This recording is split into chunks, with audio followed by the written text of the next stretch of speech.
Hello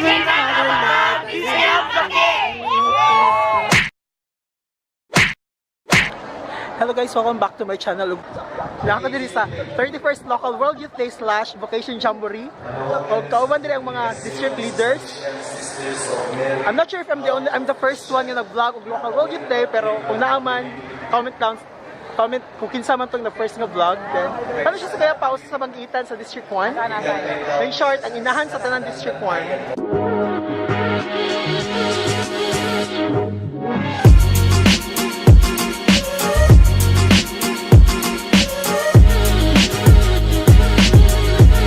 So guys, basically this is the first day of the Local World Youth Day. Then usually ang first day is registration. So far kani mga tao nga nas ko nakita sa palibot, especially kato nasa gym if nakabantay mo.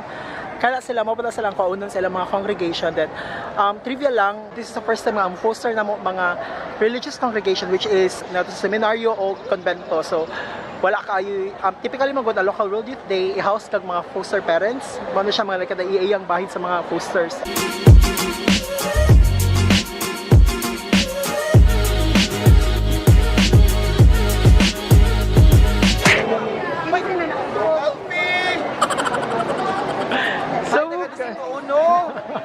Nakahuman na gyud ta og hatag sa mga youth dito sa lain-laing mga congregation.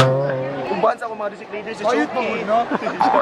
O karon mga friends, uban ako si Feltom, ang district leader sa District 4, si Kuya Charles from District 7, from District 5. So nagkita-kita meron kay gipanggutom na gyud ton mi. Alas 2 na sa hapon wala kami paniudto.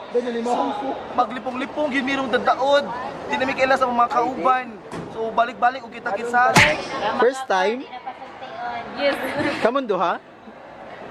Siguro. Kanya, kumusta man ang first day? Okay kayo.